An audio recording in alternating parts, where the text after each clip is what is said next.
बरोबर. आमच्याकडे असं होतं की सेन्सॉर बोर्ड, आम्ही आता बरेच सिनेमे आता बऱ्याच वेळा असतो की हा पिक्चरचं टायटल द्या, मग त्याच्यावरती कुठली तरी गोष्ट उगाचच आंदोलन उगाचच दाखवतात म्हणजे स्टंटबाजी खूप चालते. बरोबर. त्यांना ते सेन्सॉरवाल्यांना किंवा त्या लोकांना प्रत्यक्ष सिनेमा कोणी पाहिलेलाच नसतो, उगाचच काहीतरी बॅनरबाजी करायची, फेमस होण्यासाठी काहीतरी करायचं, असंही फिल्म लाईन मध्ये नेहमी चालूच हो असतं. बरोबर आहे. तर तिथेही कमिटीवरती बऱ्याच वेळा ती लोक नसतात किंवा मधल्या काळात असं झालं की त्या कादंबरीवरती एक सिनेमा आला, कुठली कादंबरी, कोण लेखक, असं गोष्टी झाल्या. बरोबर. मग ती लोक तेवढी एज्युकेटेड आहेत का? तर बऱ्याच वेळा आम्ही सिनेमाचं आर्ट डिरेक्शनचं मी बजेट देतो एखाद्या निर्मात्याला, कार्यकारी निर्मात्याला, बरोबर. मग त्यांचं असतं हे कशाला लागते, ते कशाला लागते. मग मी म्हणतो तुम्ही अनुभव आहेत का, तुम्ही केलेत का सिनेमे? नाही, कशाला तुम्ही विचारता? इव्हन म्हणजे असं होतं. हा म्हणजे प्रत्येक कलाकाराला आहे क्षेत्रात ही ना, गोष्ट आहे हा, तशी. की ते पदोपदी सिद्ध करावं लागतं की हो. बाबा माझ्या या कलाकृतीची एवढी पण किंमत आधी आहे एनर्जी सिद्ध की करायचं का नाही. आहे. असं होतं. नाही म्हणजे गणेश मूर्तीच्या बाबतीतला अनुभव सांगते की घरगुती गणेश मूर्ती शाडू मातीच्या लोकांना आजकाल इको फ्रेंडली हव्या असतात, पण त्यासाठी पैसे मोजण्याची तयारी नसते. म्हणजे आपण जर म्हटलं मी की तेच हा, होतं म्हणजे उदाहरणार्थ मी माझ्या त्या काही गणपतीची गणपती जितका करतो. छोटा तितकं त्याच्यात काम जास्त. Detail काम. जसं आपण लहान मुलाला वाढवायला आपल्याला जास्ती कष्ट पडतात, तसंच ती छोटी मूर्ती घडवणं, ती जपणं, तिचे बारकावे सगळे डिटेल्स काढणं, त्याला चांगल्या पद्धतीने रंगवणं, या सगळ्या गोष्टींना अनेक कलाकारांचे हात लागतात. त्याच्यामध्ये बरीच प्रोसेस आहे. आणि मग त्या गणपतीची ठराविक रक्कम त्या कलाकारांनी ठरवली की त्यातही लोक बार्गेनिंग करतात. नाही मग एवढे कुठे असतात का, एवढे कुठे असतात का पैसे, म्हणजे 2,500-3,000 हजार त्या मूर्तीला किंवा वॉट एव्हर जी कॉस्ट असेल ती द्यायला नकार असतो. पण बार्गेनिंग करू नये लोकांनी असं. हां म्हणजे इतर गोष्टींचे जर तुम्ही मग ब्रँडेड वस्तू जेव्हा मॉल्समधनं घेता तिथे तुम्ही कुठलं बार्गेनिंग त्याच्यावर करता. लेबल लावलेलं असतं, तेवढी किंमत द्यावीच लागते ना. बरोबर आहे. म्हणजे तर आता साधं उदाहरण की आता एक मातीचा गणपती करायला 1 फुटाचा गणपती असेल, त्याला बनवायला एका कलाकाराला हाताने बनवलेला साधारण 1-2-3 दिवस जातात. म्हणजे साधा लेबर हमाल आत्ता 700 रुपये ते 900 रुपये घेतो. बरोबर आहे. मग कलाकाराला किती मिळले पाहिजे? बरोबर, 3-4 दिवस पेंटिंग आलं हा. परत. आणि तोच गणपती तुम्ही पीओपीचा एकच मूर्ती हजारो लाखो असतात, त्याला तुम्ही 2,500 रुपये देऊ शकता. आणि एका कलाकाराने 2 दिवसात 2 दिवस 3 दिवस घालवून मातीची मूर्ती बनवली आणि त्याला तुम्ही 2,500 रुपये देऊ शकत नाही. ही वेगळी व्हरायटी असते ना. आम्ही जो हाताने बनवतो तो गणपती फक्त तुमच्या घरी असतो आणि वेगळा असतो. कॉपी कुठे नाही. हा, कॉपी नसते. आणि तुम्ही पीओपीच्या गणपतीला तुम्ही लाखो जणांकडे एकच मूर्ती सेम ठेव. मुळात आता काय होतं की हे प्रेक्षक म्हणजे काय होतं बऱ्याच वेळा की कोण ऑडियन्स कोण आहे, समोरचा ग्राहक कोण आहे त्याच्यावर डिपेंड आहे. चांगला ग्राहक तर आहेत, काही चांगले ग्राहक आहेत नाही ना असं की जे नाही. म्हणजे माझ्याकडे काही आहेत की जे बाबा विनोद मातीची मूर्ती बनवतो तर विनोदकडनंच करून घ्यायची.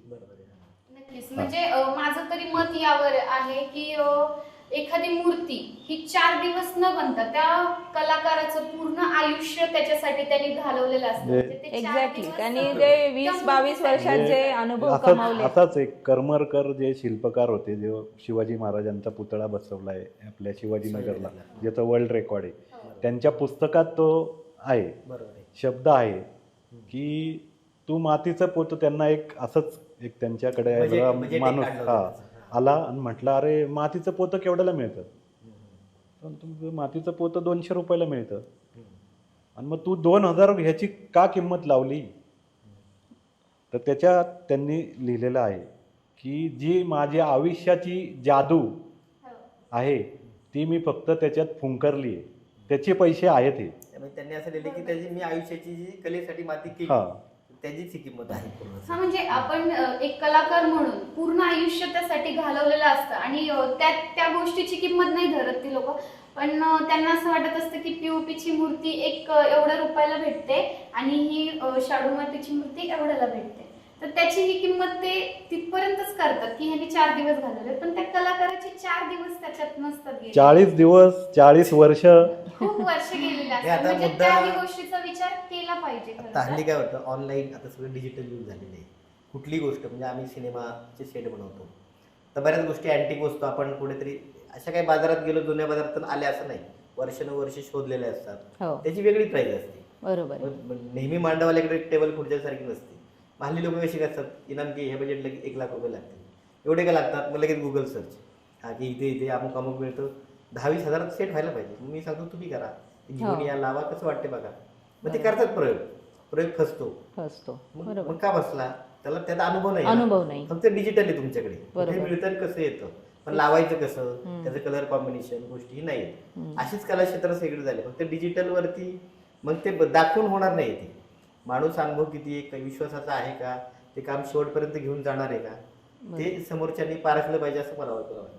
आणि आताची जी पिढी आहे, नवीन पिढीला थोडंसं असं सांगावंसं वाटतं की म्हणजे डिजिटल वगैरे करा तुम्ही, पण आता आमच्या म्हणजे आपल्या सगळ्यांच्याच कॉलेजच्या जीवनामध्ये आपले शिक्षक सांगायचे की लाईव्ह स्केचिंग करा, लाईव्ह समोर मॉडेल बसवून स्केचिंग करा, किंवा कुठेही जाल तर स्केचिंग पॅड घेऊन जा, ते स्केच करा, त्याची सवय लावून घ्या स्केचिंगची, आणि रिअलिस्टिक काढायचा प्रयत्न करा असं आपल्याला सांगायचे. की जेव्हा तुम्हाला रिअलिस्टिक जमेल तेव्हा तुम्ही ॲबस्ट्रॅक्टकडे किंवा आणखीन पुढे त्याच्यामध्ये काही वेगळं डेव्हलप करायला शिकू शकाल.